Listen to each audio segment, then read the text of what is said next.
Welcome to UC Davis Live, COVID-19. I'm Satirius Johnson. Since the beginning of the coronavirus pandemic, we've heard a lot about testing for the virus. Early in the outbreak, UC Davis Health developed its own test and is now carrying out about 400 tests a day. They recently passed a milestone of about 10,000 tests total. And UC Davis Health just announced a new test for antibodies to the new coronavirus that's being offered at first to some employees. So what are these different kinds of tests? What do the results mean and how are they being used? Well, to talk about this and answer your questions, I'm joined now by two of the UC Davis researchers who are heavily involved in this effort. Ma'am Tran is an associate clinical professor in the Department of Pathology and Laboratory Medicine at UC Davis. He is an expert in point of care testing, and he focuses his research on the development and application of new medical tests. Larissa May is professor in the Department of Emergency Medicine at UC Davis Health. She is principal investigator for a study of antibodies to coronavirus in patients who have recovered from COVID-19. Thank you so much for joining us today. No, thank you. Happy to be here. Thank you for inviting us. So if you're watching us live right now on our stream, we are taking your questions. Just leave them in the comments section and we will work in as many as we can. Dr. Tran, let's start with you. Early in the outbreak, you and other colleagues developed an in-house test for COVID-19. How did you go about doing that and why was that important? Sure, that's a great question. So after February 29th, the FDA changed and provided means for clinical laboratories and commercial labs to develop very quickly their own tests. So by that time, and as published in the papers, the first reported community spread of COVID in the United States was at UC Davis. And you can read in the paper that it was a little bit difficult to get testing and, of course, getting results back in a timely fashion. So by then, it was very much needed to get faster testing for our patients and our community here locally. And so once the FDA relaxed those requirements, we were able to bring it in. We brought in the CDC-based test adapted onto one of the platforms we were able to translate over from our research teams and so forth.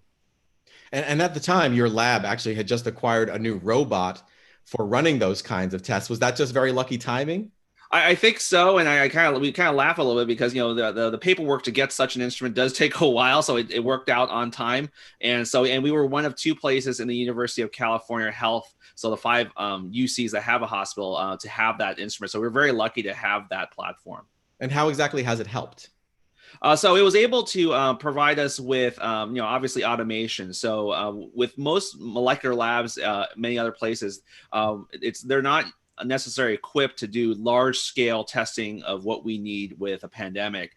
And so instead of these slower systems that typically do 20 or 40 tests per run in most labs out there, we now have the ability to run up to 1,000 tests per day on these platforms. And there's other means to expand from that, only limited by the people we have, as well as the reagents that are needed to run these tests. So having that robot basically allowed you to do more tests and more quickly. Exactly. It's a force multiplier for us. And I'm in the clinical chemistry. I'm a director of clinical chemistry too. We have automation everywhere in that field, but molecular testing automation is actually relatively new over the last couple of years rather than the last decade in chemistry. So what's the status of coronavirus testing right now at UC Davis, and what are your goals and priorities right now? So right now, we greatly expanded testing, as you can imagine, and we've been able to deploy SARS-CoV-2 testing across at least 4 platforms. Areas that we focused on is obviously increased capacity as the need to test not just sick people, but also asymptomatic individual surveillance, and perhaps opening of universities and schools and so forth. Those are things that we're taking account for. At the same time, we've also brought in one serology test and a new one forthcoming very soon. So serology is now involved in that. And then our focus is also now targeting niche populations. It's part of our 3-tier plan. Dr. Borowski, who's our acting molecular director, has been a huge part of this, is that bring up tests that are now faster too. So it's one thing to test, but there's now the emergence of more rapid tests. And we're looking at that to target specific populations. I think one example are kidney transplant patients. Kidney transplant patients need to get cleared for COVID to get their kidneys. So that's an example. So, there's a lot of testing going on right now. How does the testing happening at UC Davis fit in with all of the other testing that's being done by, say, like the state and the counties? Sure. And we all have our goals and we do connect with each other. I do serve on the state testing task force. So it's it's an honor to be able to communicate with my clinical colleagues as well as the California Department of Public Health and, of course, the state government itself. And there's elements of being able to do contact tracing, one big element. So that once there's a positive patient, who else was exposed? And so we can isolate these clusters. There's increasing accessibility to parts of California that may have little to no access to large hospitals like us.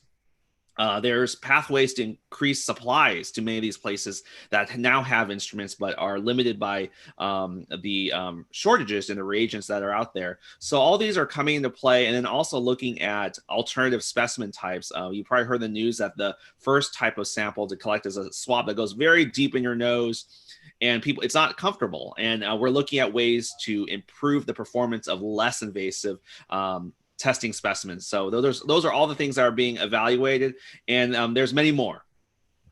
And, so when you get the results, what happens with them other than, what it means for the immediate patient? Are they being shared in some way? How does that work? Sure. From a results standpoint, obviously in the hospital, the doctor sees it and they will act accordingly, including proper isolation as needed, personal protective equipment. In terms of the community, and this is shared also by the California Department of Public Health, if they find a positive, let's say in a nursing home, that will initiate certain measures to be able to properly get folks isolated, get the treatment, hospitalization if they need it, and also identify these clusters. And that's kind of a big important area now, is to be able to go to the point where we can test quickly, but also identify these hotspots very quickly, get them locked down so that we minimize the actual spread. Again, we are taking viewer questions. So if you're watching us on the live stream and would like to ask a question, just drop it in the comments section and we will try to work it in. Dr. May, you're working with antibodies. What is an antibody test and how does that work? So an antibody test detects the immune response or the potential immune response to the virus. So unlike the tests that Dr. Tran was just talking about, which are tests that diagnose active infection, be it asymptomatic or people who have symptoms, these tests may demonstrate that a person may have been exposed to the infection previously. There are some challenges with these tests. There's not a lot that's known about their meaning, especially in areas such as Northern California, where we haven't had many cases. So not many people overall in the general population have been exposed to the virus. So we don't yet know exactly what the antibodies mean, but there are continual improvements being made, and a study that we're doing ongoing in healthcare workers to try to determine what those mean. Did you also develop an in-house test for antibodies? So I can let Dr. Tran speak to that as well, I think, because that's in his purview. Yeah. So that falls into our special chemistry lab. We brought in a emergency use listed FDA test in this case. So this is a platform that we test both two types of antibodies, IgM and IgG. And actually, this study, Dr. May's, who's responsible for, helped us actually have evidence to show that these two antibodies, typically IgM shows up first, and then a couple of days later, IgG shows up. But oftentimes, IgG shows up at the same time.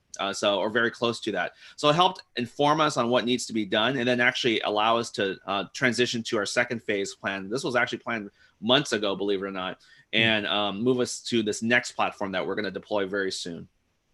Are those two different types of antibodies? Are they what are also called neutralizing and non-neutralizing antibodies, or is that something different?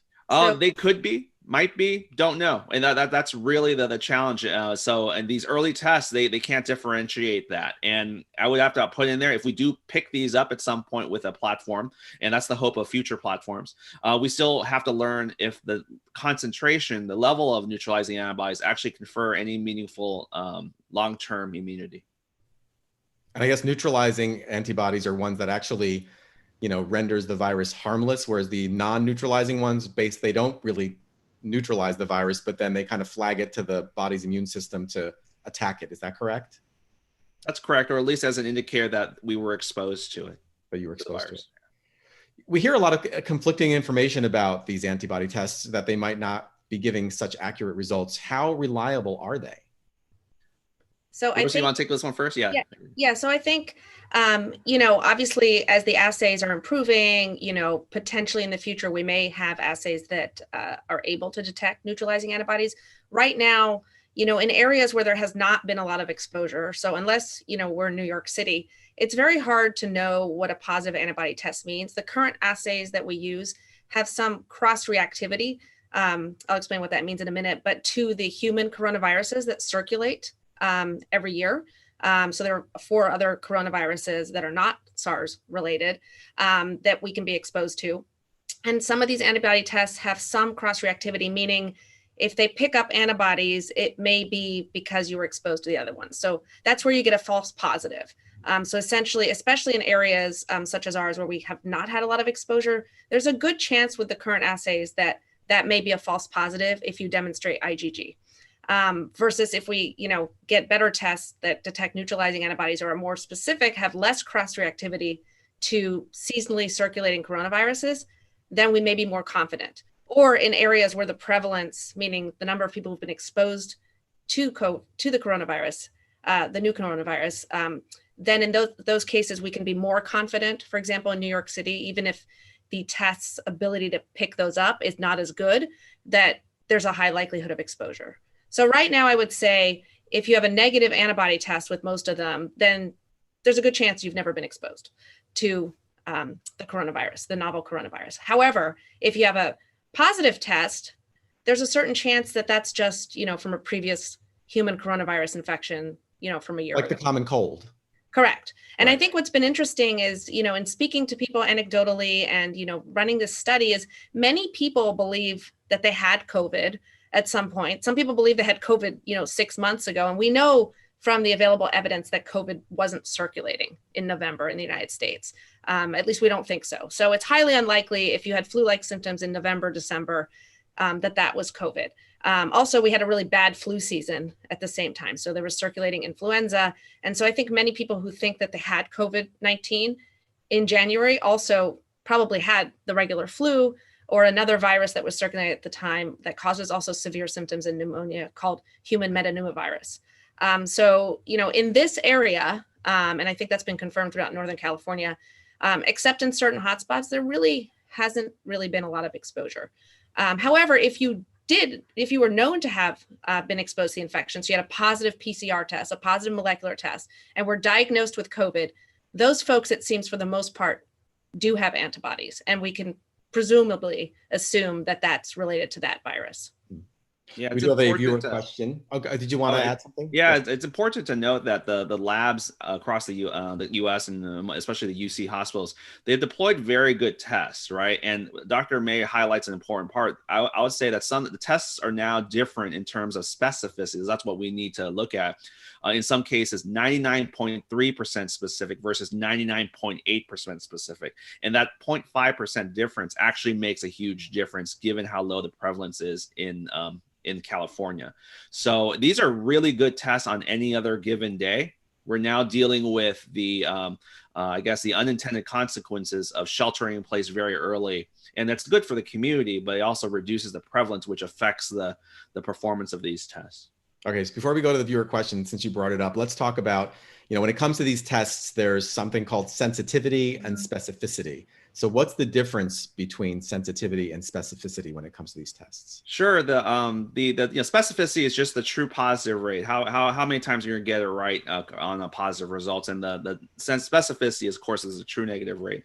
What we worry about are false positives, as Dr. May has mentioned, especially for serology. So pretty much if you have a test that's 95% specific, it means that you have a 5% false positive rate. It's the leftover of that. And that's one of the things that we kind of have to harp on, because as these numbers go up, they're false positive. Conversely, for those PCR tests that are diagnostics, we typically worry more about sensitivity, because we won't want to miss that false negative person. So if a test is 95% sensitive, you have a 5% false negative rate. So as you test, 100 people, 5 of those could be false negatives that could be spreading the virus. So those are the key things that we worry about. Fortunately, our PCR test at UC Davis has very high sensitivity and specificity, and likewise for serology. But that little incremental difference in specificity, especially because of the higher prevalence of, say, the cold viruses out there, those things actually can lead to false positives that, we still run into, given how many people we need to test. I think that's something that's confusing to clinicians even, understanding the performance characteristics of tests. It's almost like you need a degree in statistics. because, everybody talks about sensitivity and specificity. So you want a sensitive test that's not going to miss any of the, any cases. And then specificity is how likely it is, that you actually have the disease, right? But the thing that I think most people don't understand, even clinicians, is that that's not really what we're looking for. What we're looking for is something called negative and positive predictive value.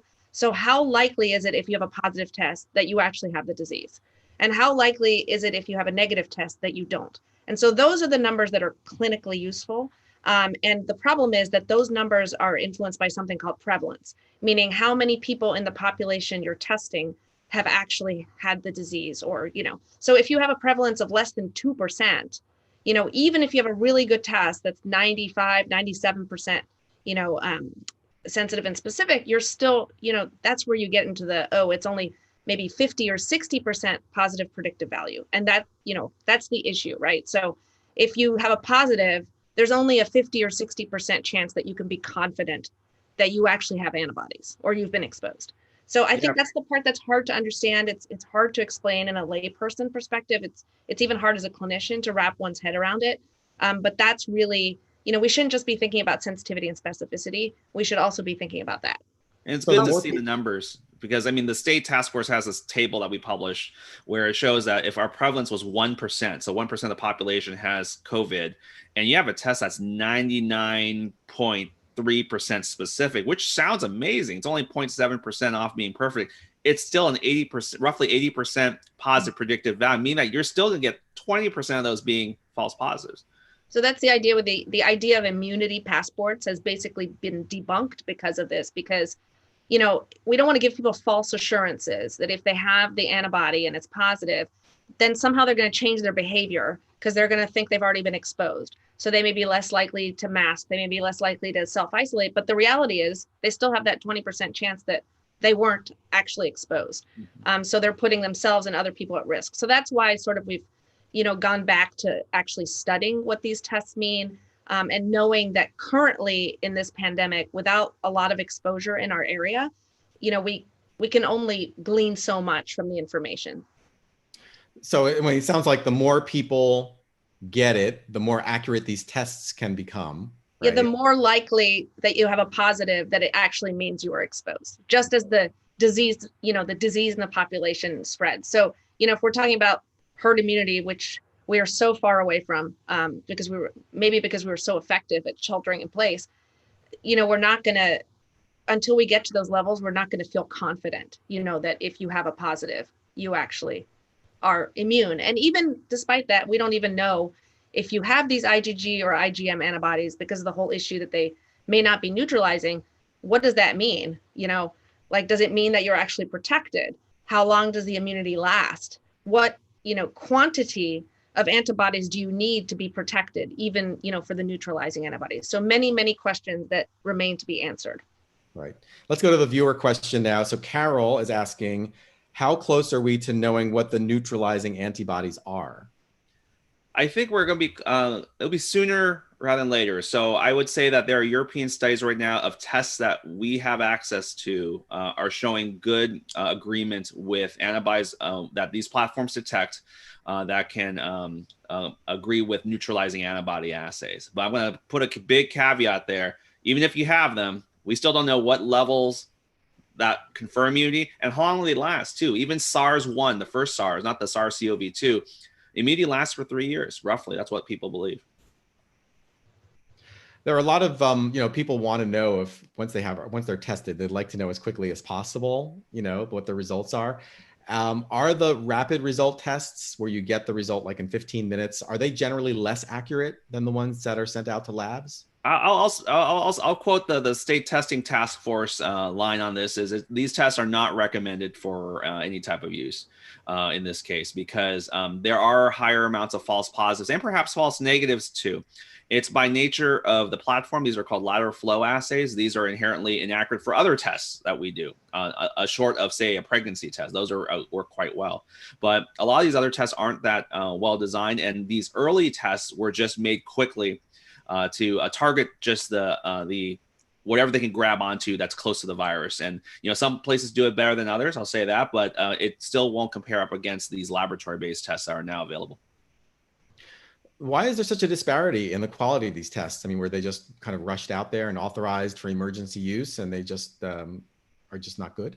Well, the rapid tests, as far as I know, very few, if any, were actually received emergency use authorization. So the FDA allowed companies to release them out there for hospitals and users to start validating to make sure they work and then to deploy. But unfortunately, there were entities out there that may not be, sophisticated academic labs that thought these are good enough and they deployed it. But the FDA has been clear that these do not have emergency use authorization, and the state as well as federal regulatory agencies are looking and closing down labs that in places that use these tests inappropriately. I was wondering if you could talk a little bit about, let's kind of circle around to kind of a bigger picture, is like, why is testing so important in a pandemic like this? So, well, I mean, Larissa, you want to take this one first? Yeah. At the beginning of the pandemic, when we didn't have the testing capacity, we didn't even recognize that it was there. So obviously testing is important, especially once you have community spread, to know that it's in your community, to document the epidemic and hotspots. Really, the idea is to be able, especially since some of these cases seem to transmit pre-symptomatically, meaning you may be most infectious right at the start of when you're developing symptoms. And that's not unique to this virus. That can happen with influenza also. And so in this particular case, because we don't, we're just at the early stages of trying to figure out treatments that work, we don't have a vaccine, testing people to know when it's in the community and also isolating potential cases. And then, ideally we'd be able to do contact tracing, as Nam said. But unfortunately, there may be too many people for public health to kind of track down, but it's important, especially in households, to know who's infected and to test close contacts, and then to isolate those people ideally from, the rest of the community, so you don't have this kind of uncontrolled spread. So testing is important from that standpoint, at least in terms of diagnostic testing with the PCR. I think there is some controversy in testing asymptomatic people. Obviously, in the healthcare setting, we're very cautious. We want to make sure that we don't have any unnoticed cases or undiagnosed cases coming in. So we test all our patients that are being admitted to the hospital. Even if they're asymptomatic, we test all patients that are going to be transferred to another facility. We were testing all our patients that were going to psychiatric facilities, regardless of symptoms. And in this area, we had very low spread, but we've had other areas that have documented, more asymptomatic cases, especially where there's higher prevalence. So I think, it's important for people to know that they're infected, and it's important for people to be able to isolate. I think, we're falling a little bit short in terms of what that looks like. How long, how many tests do people need to be cleared to go back to work? How long do they need to stay away from work? What other precautions? But I'm of the hope, at least, that if someone knows that they're positive, that they will take greater care to try to not prevent spread. So, masks, of course, are controversial. Generally masking is recommended where you can't do social distancing. But I think that people would be more likely to social distance if they knew that they had a household contact or they themselves were infected. So it's a very important part of the public health response. It's not the only thing. There's controversy with, should we be testing students, as they're coming back in? How many tests do you need? Do you need to screen, on a routine basis? Is once a month enough? Does this even make sense, versus the other social distancing methods? But it is a very important part of our public health response, in the fact that we don't have other alternatives. And I should also just say that, in terms of, the idea of what we did with the shelter in place was really not intended to keep people from getting sick, over a long period of time. What it was meant for is to protect the healthcare capacity, the ICU capacity, while we were developing, protocols and a testing infrastructure. I would say many parts of the country were still not there yet. You may see what's going on in Arizona right now that's becoming really overwhelmed. So I think we need to use evidence to guide recommendations that we're making. And in order to do that, we really do need to know, from a testing standpoint, how many people are infected, what's the hospital capacity, et cetera. Why is it controversial to test people who are seemingly asymptomatic? Is it just because we still have a limited number of tests and we need to focus them on people who may be at higher risk, or like why I'll not? let Nam answer the testing capacity, but I'll just say I think part of it is just the unknown. How likely are people who are completely asymptomatic to transmit it, and then how do you catch them? If they're really truly asymptomatic and remain asymptomatic, how many times do you have to test them? Do you have to do this on a routine basis? And are you going to miss a case? Even if you do it once a month or something like that. So in the healthcare setting, it makes sense, that you want to really keep COVID out of your hospital. Like you want to know which cases have COVID and which don't. So you can protect healthcare workers and other patients. I think it's more controversial in the community. And yes, of course, some of this is testing capacity. And some of it is also like the invasiveness, of the way we have to test using the nasopharyngeal swab that goes down the back of the throat. So it's not like sort of an easy thing where you just spit in a cup. But I'll let Nam talk about the issues with the testing capacity. Yeah, the testing capacity, that's a tough one, because I think a lot of people go out there and they remember February where we were low on supplies, labs didn't have enough testing capability. I got calls on, you need robots to make your testing capacity better. I had to kind of explain that we have a robot and we're just getting ready to start. But the reality is that we have to be judicious in when we test, because an asymptomatic person, let's assume we can catch them. And obviously, by definition, they're hard to find. But they could have low viral load. They could have high viral load. They could have a viral load amount of virus in their respiratory sample that's below what we can detect with our best tests that we have. And so these are challenges that we have, where if we test the person at the wrong time, just right after they got the virus and the virus hasn't replicated enough, they're going to end up being that person that sheds later. We're going to miss. Let's just say we test everyone every day, which is probably very uncomfortable, especially using those nasal pharyngeal swabs. But what about that hour between, or a couple hours between? Talking about different sample types. Saliva, I know a lot of institutions are looking at, but if you look at the fine print, they're limited to symptomatic patients. And if you have a negative result off of a saliva sample, you still have to retest it with that big swab sample. So it highlights that these different sample types, as appealing and as less invasive as they are, they have serious limitations that I think most people don't appreciate outside of lab medicine. We definitely do want to move towards something that's easier, more sensitive, more specific. But I think the world is now, and maybe in the United States, is now coming to terms with these variables that lab medicine has known for eons, literally, and realizing that the tests that we do every day all have various limitations. They're great tests, but you're only going to be able to get a good test if you know when to test correctly, and when to properly utilize it, and what type of sample, and the best quality sample to come into it. I think that's why we're sort of moving towards, and given that we have these testing capacity shortages also, we really, we don't want to be testing all these asymptomatic patients and then not be able to test the symptomatic patients and the hospitalized patients and the high-risk patients in nursing homes and congregate living facilities and prisons. We want to be able to save those resources. So it really is a fine balance. So I think we're more moving towards the asymptomatic people that it makes sense to screen outside of the settings that I mentioned would be like household contacts, for example, close contacts of someone who was tested positive because they were symptomatic. And then you could sort of do a circle of testing, around them and see who's symptomatic or who's positive. And then there's also, controversy about the WHO came out with their statement, that asymptomatic spread is not common. But I think there was this misconception because really, there's two different concepts here. One is asymptomatic, being completely asymptomatic. And if you talk to patients who claim they were asymptomatic, a lot of them eventually became symptomatic. It's just that their symptoms were so mild that they didn't even notice. They had a little cough or a runny nose, or they had some chest pain before they went to sleep at night. But they were not truly asymptomatic the whole time.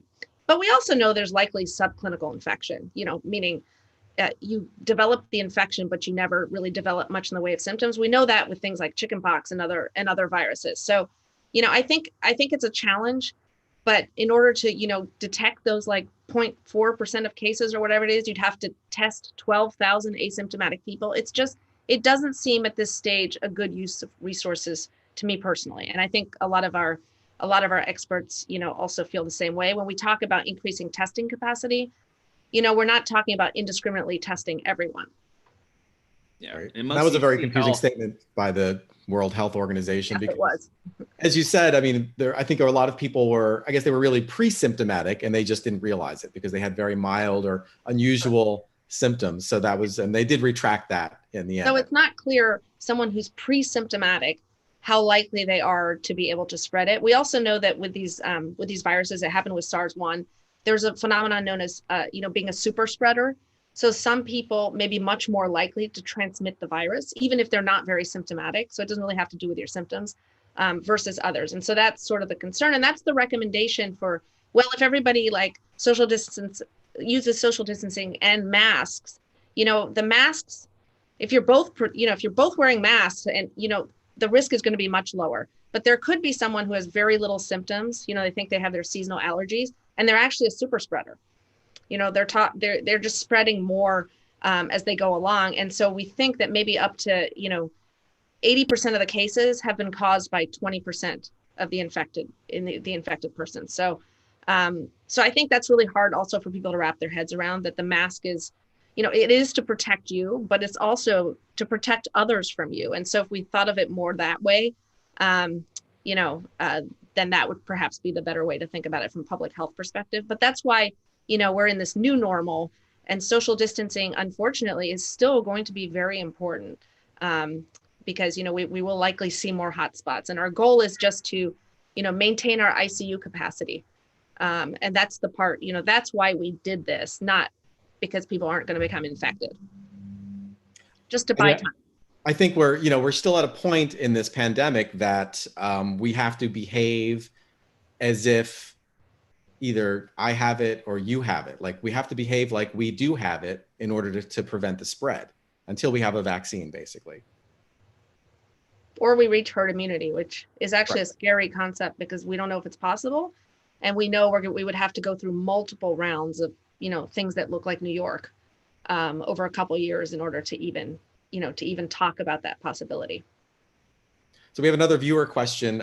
Axel would like to know, what are the odds of a PCR false positive in a test? That's one of the lab tests. That's a great question. It's actually, the odds are very, very low. I'm not saying it's impossible, but at the same time, it is extremely low, given that these modern tests, including the first generation tests from the CDC, they target multiple genes that were designed to really, identify SARS-CoV-2. I'll throw in there that the odds of most of us Americans to have encountered MERS and SARS-1 is also extremely low, and that works in our extreme favor. So the odds are extremely low, assuming sample quality is accurate. There's no mislabels where, we got the wrong sample from the wrong patient, and all those factors come. It is actually extremely low. And now with serology too, you can reconfirm it a couple of days later, and if you didn't believe it. But I mean, for the most part, at UC Davis, we have not seen a false positive COVID-19 PCR result as far as we know. So, a couple of months ago, it seemed to be hard to get tested. Have we seen a big improvement in availability? Yeah, no, I think the availability has drastically risen, as you highlighted earlier in the call or the WebEx or webinar. Is that we started with 20 or 40 tests per day based on the CDC platform, and within a week or two, by the end of the month, we're already had a couple hundred tests per day, and the instrument, obviously, as I noted, could go up to 1,000 tests per day, and with only constraints with reagents and supplies and and getting access to people. So I think we've drastically increased our capacity and access, especially to people who need it. And I think that's the key emphasis there. If you were to ask me, well, let's test everyone, and in the state of California, that's a whole different story. That's a much bigger number that one institution can't take, including commercial labs. But these are things we have to kind of weigh in. And as you alluded to, we have to. And Dr. May, I agree with her completely. Is that we have to be really judicious in testing the people we need. I'm gonna repeat what she said too. Is we got to be nimble and be able to test these people who are positive, and then identify people they were in contact with, not only from a standpoint of mass testing, which I'm sort of against without justification, but being able to get results back quickly and with high quality. So those are the key emphasis, because you can have a bad test, and that sends you down a pathway that would use up many resources and, of course, cause unnecessary concern too. I think we are seeing some people who have a positive, maybe they've been tested 2 or 3 times, And maybe of the 2 or 3 times they've been tested, 1 time they were positive for COVID. And basically we're finding, later that those people have antibodies. And so we're suspecting, you only need 1 test, because obviously it's going to depend on how well the sample was collected, how much virus are you shedding at that intermittent moment in your respiratory secretions, all kinds of different factors, even before the sample gets to, or the specimen gets to the lab. So I think you can assume in our low prevalence area that if you have a positive PCR, you likely have COVID regardless of symptoms. When it comes to testing, there have been racial disparities in testing locations and access. Has there been any improvement there as the tests have become more widely available? I think amongst our institution, we're doing everything we can to get access to everyone in the community. So getting access is key. It doesn't matter where you are, who you are, what location you are. It just comes down to straight logistics, right? Is infrastructure there able to get the collection kits? Are there people there that can collect the samples correctly? It's not just collect the samples, collect correctly.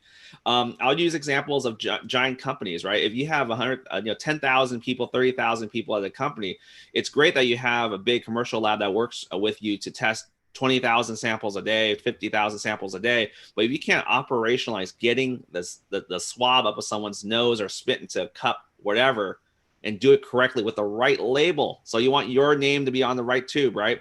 All these things have to be factored, and all those as far as operations concerned, that's actually really the challenges now. We have access to testing across UC Health, the 5 hospitals. We have huge amounts of capacity, but we have to be able to identify with a lot of labor, manpower, to be able to reach out to these other entities. And you have to do it right. You can't just hire a bunch of volunteers to do it. Yeah, I do think that, there are still, from what I understand from my colleagues across the country and from reading, there are still areas of the country where testing is severely limited. And people who have symptoms are still not able to get tested in hospitals, or, there are significant delays in getting testing. So I think we're very fortunate here that, the state and the UCs have sort of built that capacity so that, we have more capacity to test right now than we have need to test. Of course, that could change, as we go into the rest of the summer and the fall. But I think we have taken the advantage of this social distancing and shelter in place to really try to build up some of the capacity. We haven't made as much progress in treatments, obviously, but I think we're very fortunate here in terms of testing for the moment. All right. Well, this has been really great. Thank you so much for your time. Your work is so important, especially right now. So thank you for that as well. Thank you for inviting us. Yeah, thank you. Ma'am Tran is an associate clinical professor in the Department of Pathology and Laboratory Medicine at UC Davis. Larissa May is professor in the Department of Emergency Medicine at UC Davis. And every other week, we're hearing from researchers from across the UC Davis campuses who are working on vaccine, therapies, medical devices, tracking the virus, and looking for solutions in unexpected places. On the next UC Davis Live COVID-19, we'll be looking into the science that goes into making and testing a vaccine. Until next time, I'm Satirius Johnson, and this is UC Davis Live COVID-19.